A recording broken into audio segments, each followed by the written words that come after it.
So now we're at Saturn. It's got its rings again. These are more realistic to what the rings look like. You also notice it's got its correct axis tilt in there.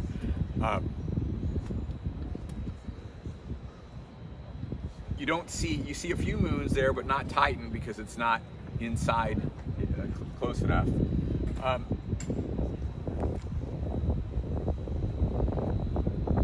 From the inner solar system, where everything was packed pretty tightly together, right? We went from Earth is 1 astronomical unit by definition from the sun to Jupiter is 5 times as far.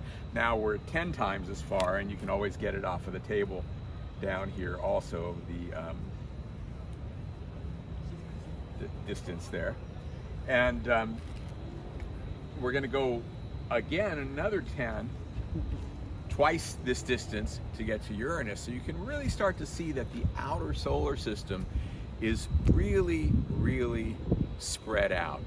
A couple other interesting things to notice. If you think back to what you saw at Jupiter and you look at Saturn here, they're actually just about the same size, but there's a big difference in mass, right? Jupiter is much more massive,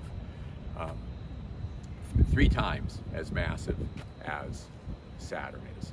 Why are they so similar in size? Well, it's a density difference, right? And they have the same basic composition, so there's all kinds of fun stuff you can do with that. So then why, if they have the same basic composition, would they have such a different density?